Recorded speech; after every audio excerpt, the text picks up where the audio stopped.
Olá pessoal, tudo bem? Bom, dando continuidade às nossas aulas, né, desse primeiro módulo de metodologia científica, nesse vídeo a gente vai falar um pouquinho sobre a história da ciência, né? A gente vai principalmente pensando nesse período, né, que é considerado como o período da Revolução Científica, onde a gente tem o estabelecimento, né, da ciência como a gente faz hoje em dia, né? Lembrando, é claro, que a própria ciência ela é dinâmica, né, e ela vai evoluindo ao longo do tempo, mas acho que é importante a gente entender esse processo e até para a gente conseguir diferenciar, né, o que é o conhecimento científico e o que não é um conhecimento científico.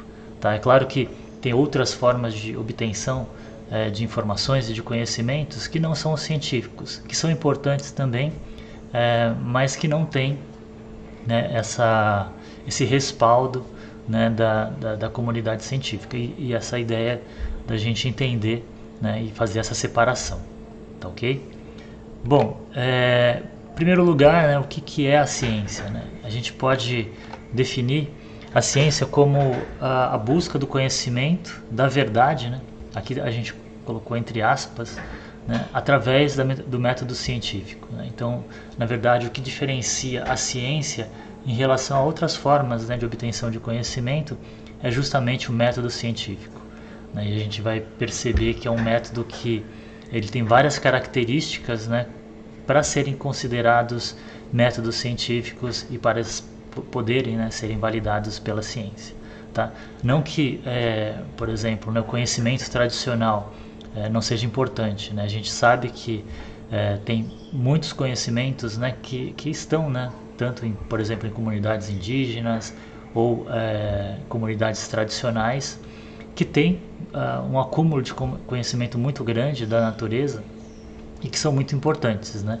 Inclusive, muitos desses conhecimentos acabam se tornando também conhecimentos científicos quando eles são estudados, né, utilizando uma metodologia que é válida pela ciência, né? Então, muitos desses conhecimentos tradicionais são validados também por conhecimentos científicos através dessas metodologias, por exemplo.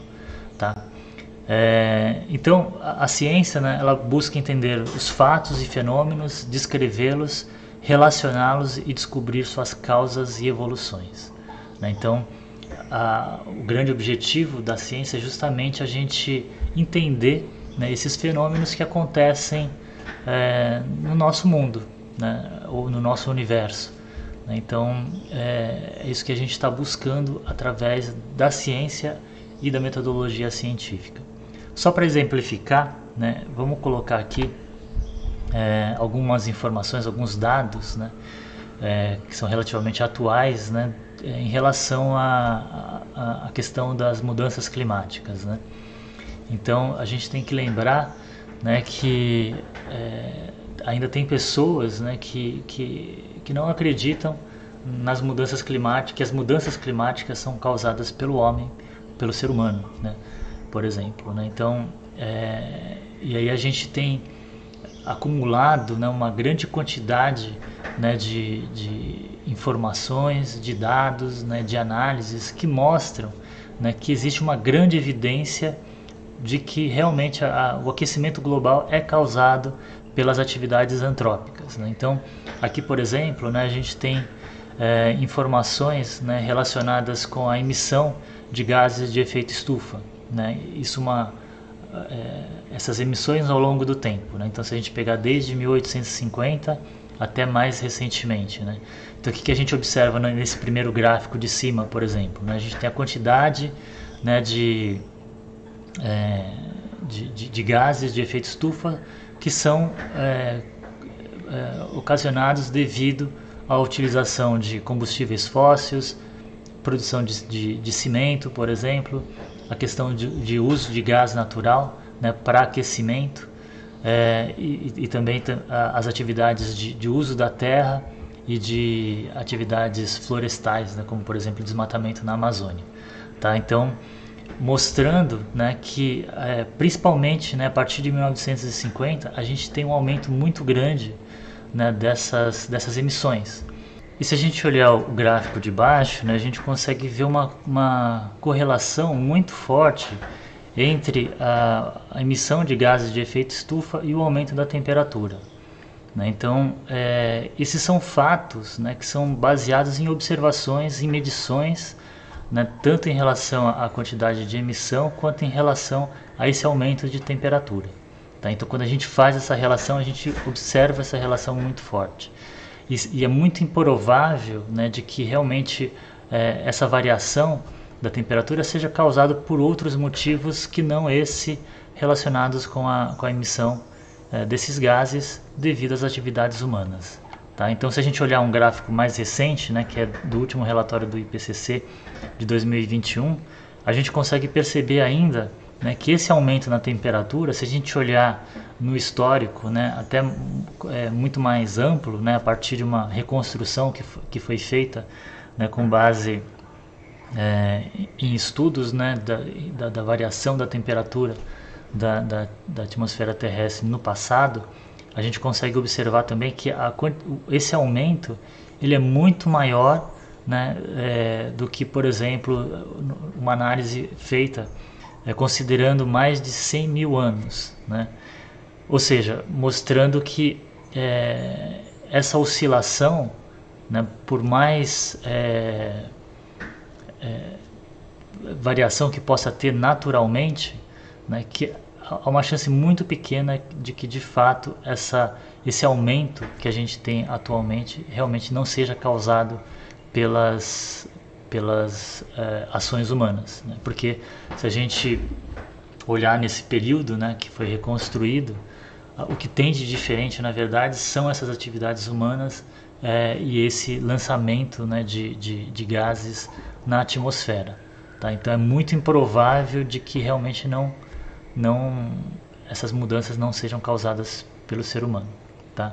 E se a gente observar o gráfico do lado direito também, onde foram feitas simulações, né, considerando tanto a variação natural, né, que a gente esperaria se não tivessem, né, essas emissões desses gases na atmosfera, com e sem essas emissões, né, e o observado. Né, a gente consegue verificar que o observado está muito próximo do que foi simulado, né, considerando as ações humanas sobre o meio ambiente. Tá? Mostrando que, de fato, a chance de que isso não tenha a ver, né, com as ações humanas é muito pequena. Né? Então,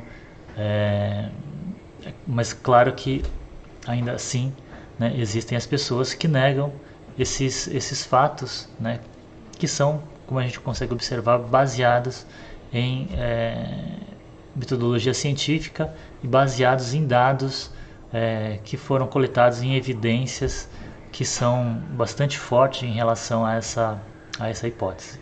Tá?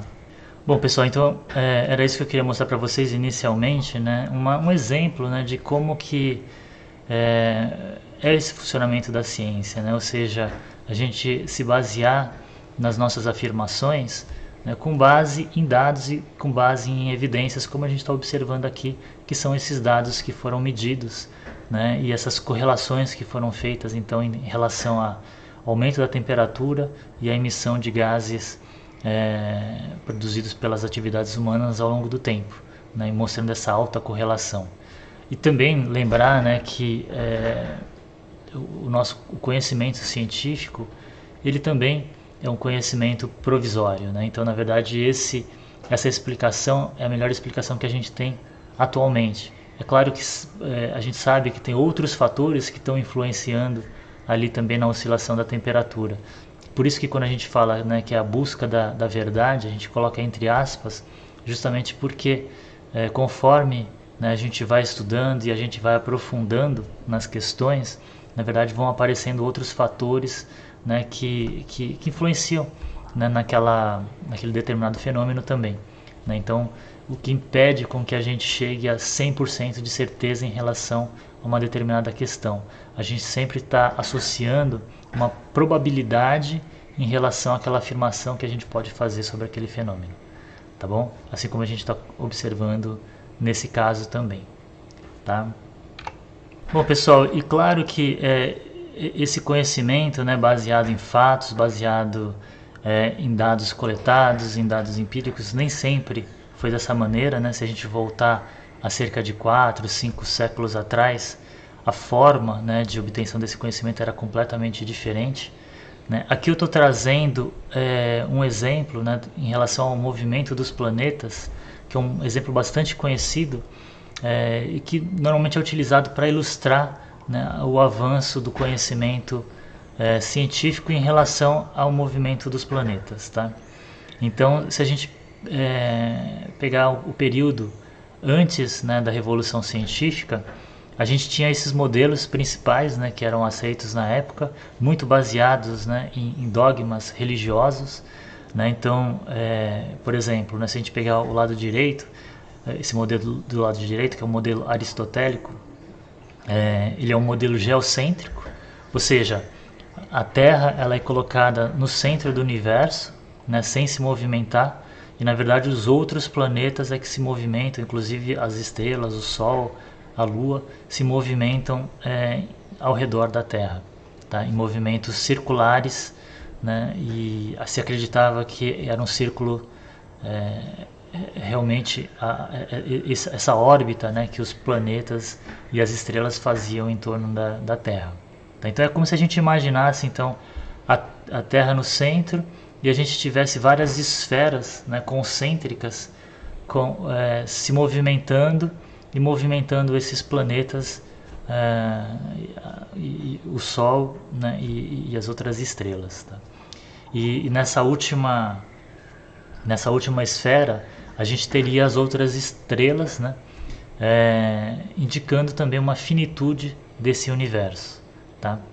E as explicações, né, por exemplo, em relação a Aristóteles, né, por que ele acreditava que a movimentação dos planetas, as órbitas, né, eram formadas por movimentos circulares, né, simplesmente porque ele acreditava que o círculo seria a forma perfeita, né? Então, por isso ele acreditava que essa movimentação era feita através de movimentos circulares.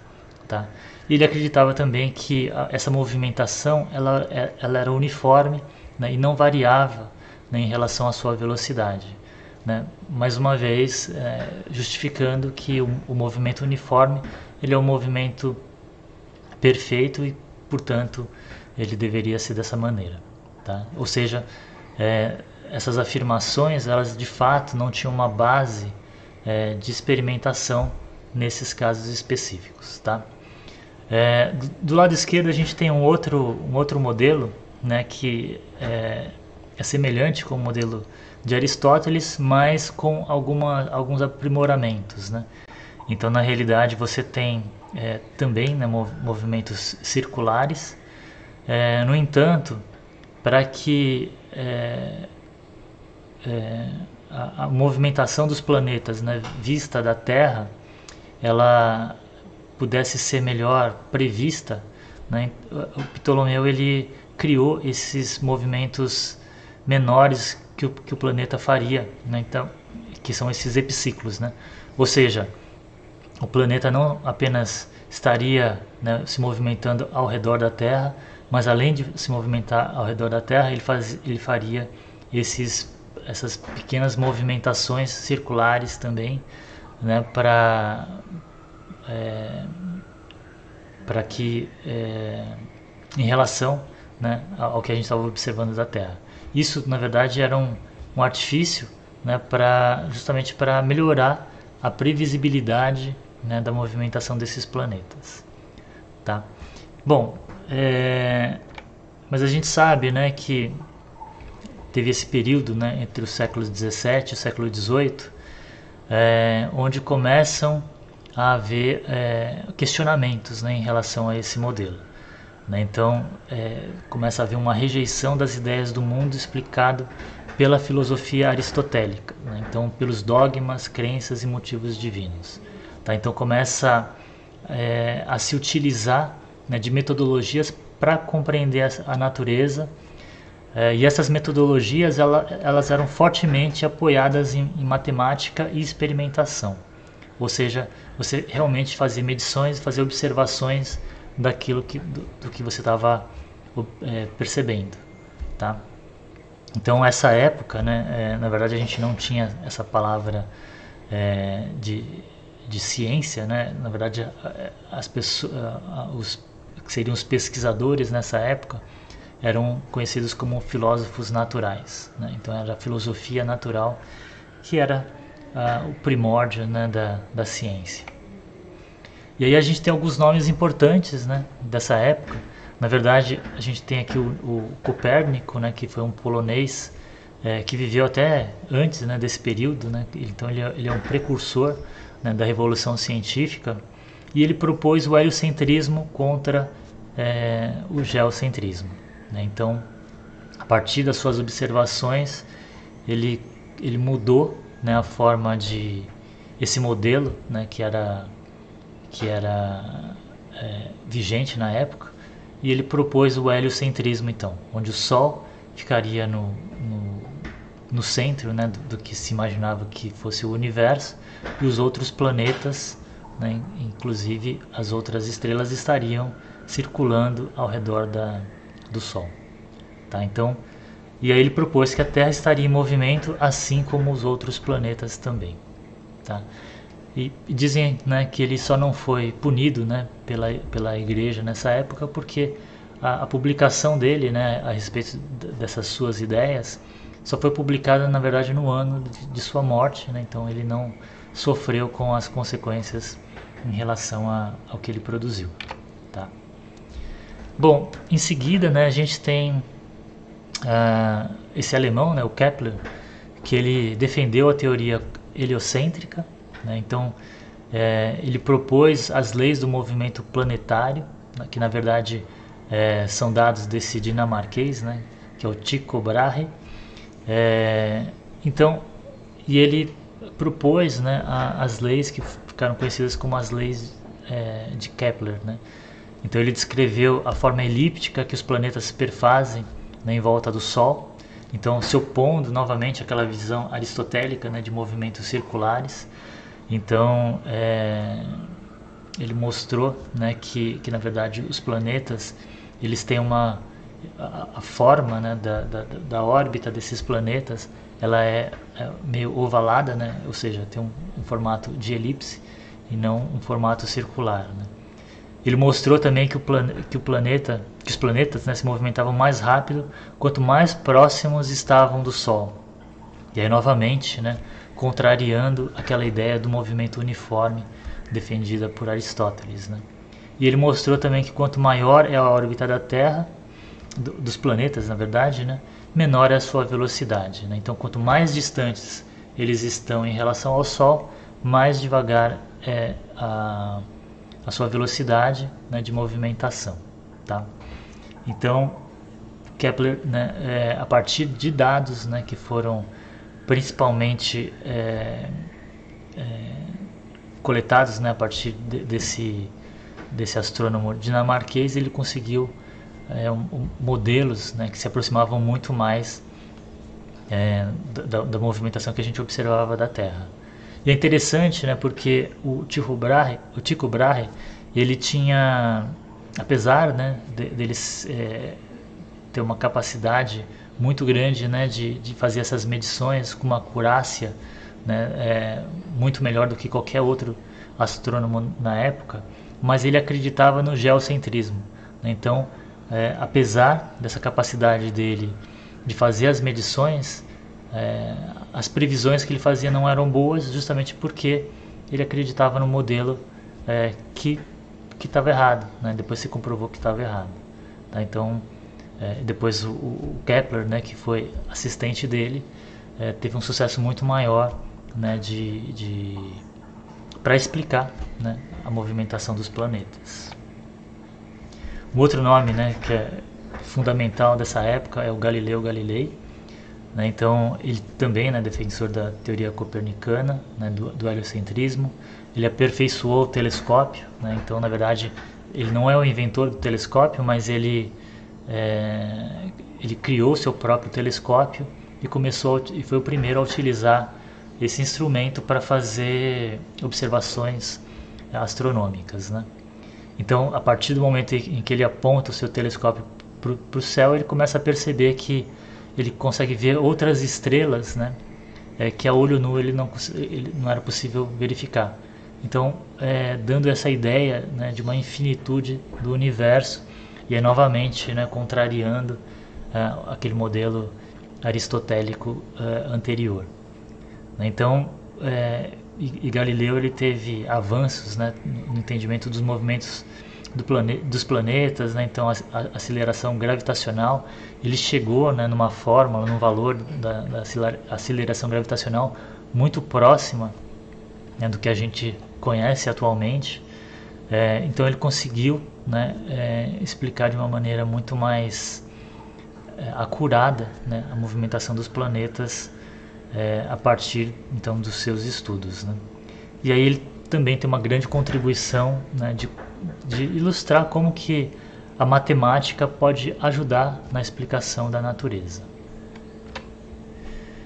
Bom, e aí a gente chega, né, no nome do Isaac Newton, que sem dúvida, né, dessa época foi o nome mais importante, né? Então ele teve muitos avanços, né, em diferentes áreas, né, tanto na matemática quanto em ótica, na astronomia, né? Então ele culminou, né, na matematização da filosofia natural, mostrando a importância, né, de usar modelos matemáticos para explicar, né, esses diferentes fenômenos, né?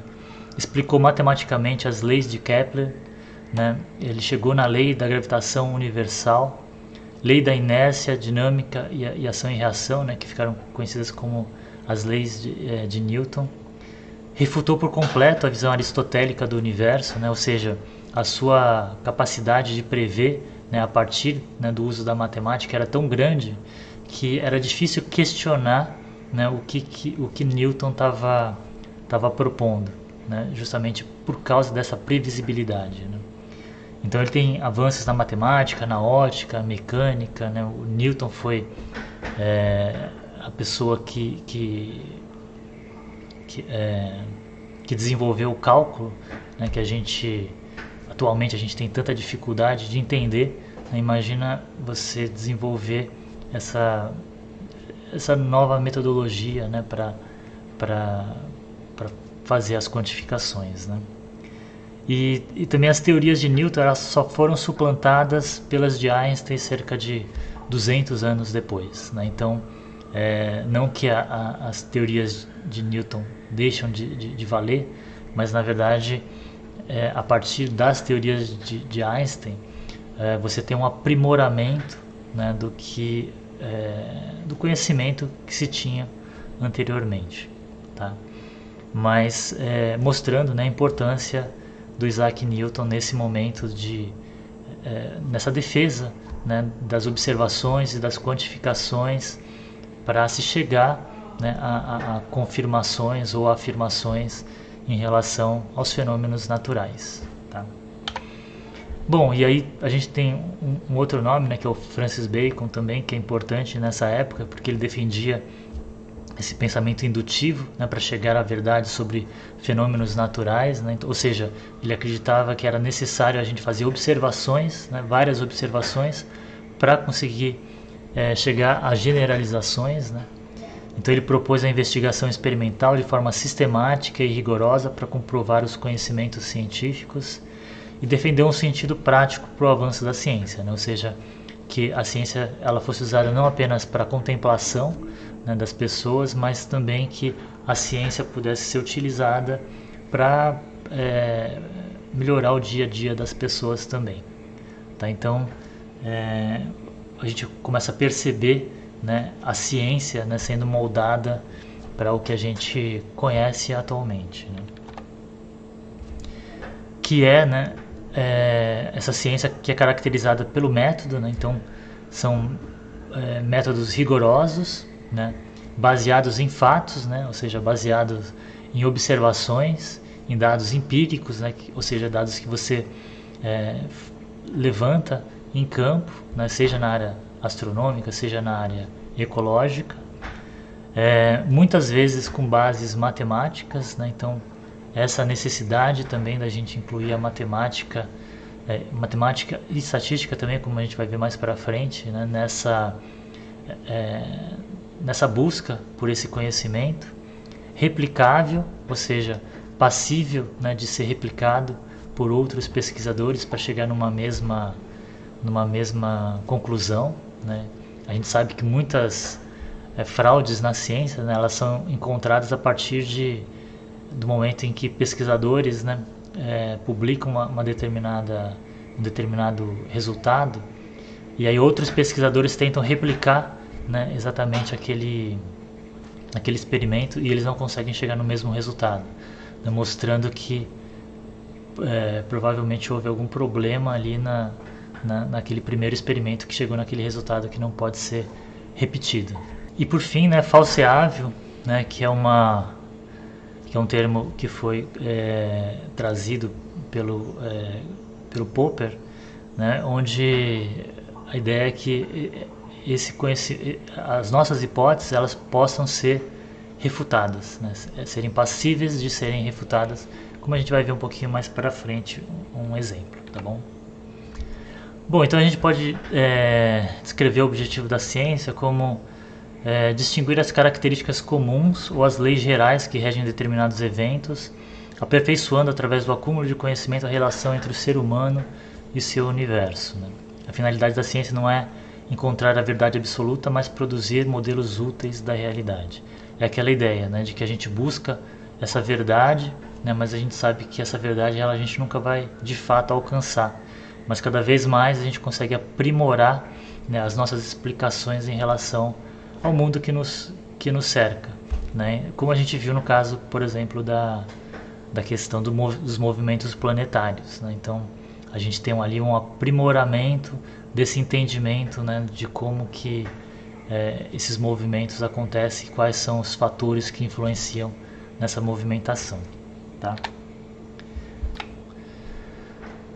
Bom, e um outro nome importante, né, para a ciência é do Karl Popper, né? É um nome já bem mais recente, do século XX, mas se a gente olhar, né, boa parte da ciência, né, que foi produzida nas últimas décadas tem uma influência muito forte do Popper, né? Então ele ajudou a moldar a forma como a gente faz ciência atualmente, tá? Bom, e aí ele trouxe o racionalismo crítico, né, onde, por exemplo, ele falava da questão, né, de que as teorias, né, e as hipóteses em ciência, elas devem ser falseáveis ou refutáveis, né? Ou seja, ele dá aquele exemplo clássico também, né, dos cisnes, né, onde a gente não consegue, se a gente quer, por exemplo, se a nossa hipótese é de que todos os cisnes são brancos, a gente não conseguiria, na verdade, fazer essa comprovação, né? Porque para fazer essa comprovação, o que a gente teria que fazer? A gente teria que buscar todos os cisnes do mundo, né? Não só aqueles que estão vivos atualmente, mas também aqueles que já se foram, né? que já morreram, né? Ou seja, algo impossível de acontecer, né? Então por isso que ele acreditava que seria muito melhor a gente colocar essa hipótese de uma maneira diferente, onde ao invés de fazer essa afirmação, a gente faria uma negação, né? Ou seja, a gente colocaria essa hipótese de que nem todos os cisnes são brancos, né?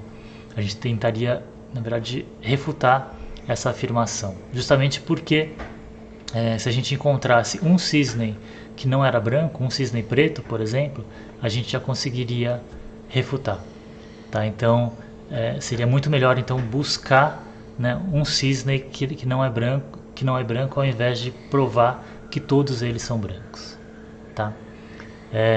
E aí ele também dizia, né, que todo conhecimento é baseado em conjecturas e hipóteses e portanto é provisório, podendo ser reformulado ou reconstruído, né? Aquela ideia da dinâmica do conhecimento científico, né? Então aquela verdade, né, que a gente tem atualmente em relação a um determinado fenômeno pode ser que mude, né, daqui a alguns anos, quando a gente tiver, por exemplo, tecnologias melhores para fazer as medições ou a forma como a gente aborda esse determinado tema. Como a gente verificou no caso de Newton e de Einstein, por exemplo, tá? Onde você tem um aprimoramento, né, daquele conhecimento, fazendo com que você tenha cada vez mais uma capacidade maior, né, de prever o que pode acontecer em relação aos fenômenos.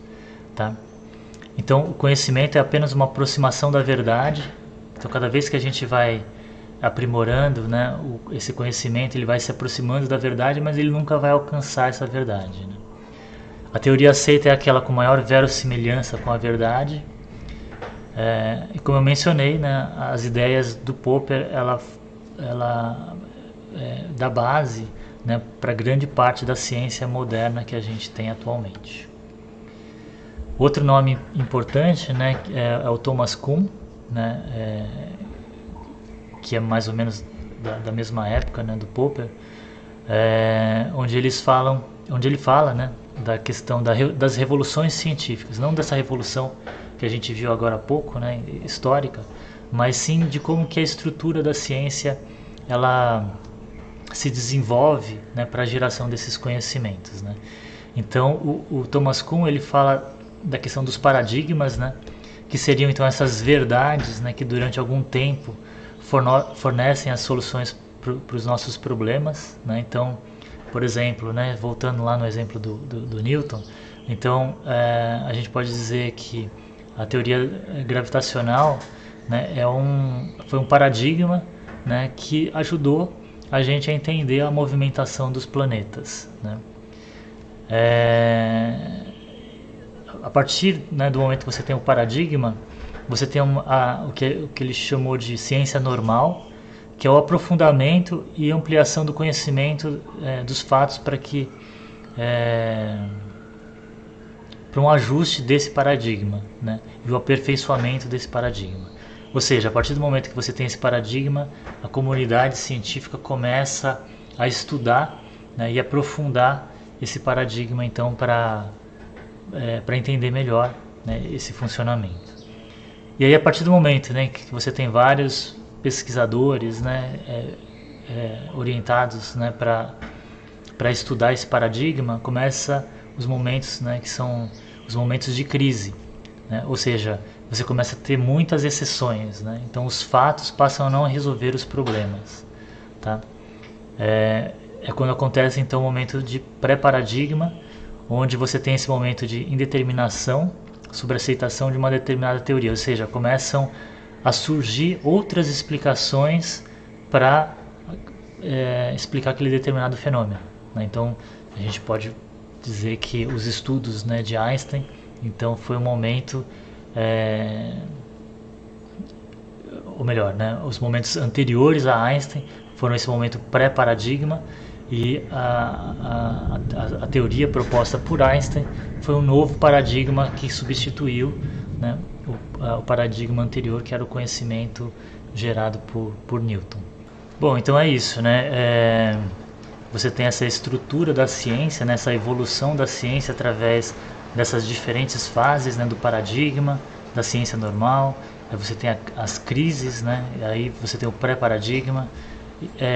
Na área de biológicas, por exemplo, a gente pode citar que a teoria da evolução também é um paradigma, né? E até hoje, né, na verdade, a gente está nessa ciência normal, ou seja, a gente está estudando e aprofundando, né, os mecanismos, né, como a evolução das espécies acontece, né? Então a gente agora tem técnicas muito mais modernas, né? Então técnicas moleculares, genética, para a gente entender, né, como que as espécies vão se adaptando, né, ao seu meio, e evoluindo, né, com essas adaptações.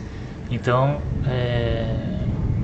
mas a gente está aprimorando e aprofundando então esse paradigma, né, que provavelmente é o paradigma mais importante na biologia, tá bom? Bom, e aí esse conhecimento então científico, ele é convergente, né, então ele converge, né, para esses paradigmas e se desenvolve através, né, da formulação dessas novidades, né, que são esses chamados paradigmas, tá bom? Bom, pessoal, eu vou parar então esse vídeo nessa parte, né, e depois a gente vai falar um pouquinho mais sobre a estrutura, né, da ciência atualmente, né, como que a gente lida com essa estrutura acadêmica, né, de fazer ciência e de geração de novos conhecimentos com essa base e com essa metodologia científica, tá bom? Mas então a gente segue no próximo vídeo. Abraço, até mais.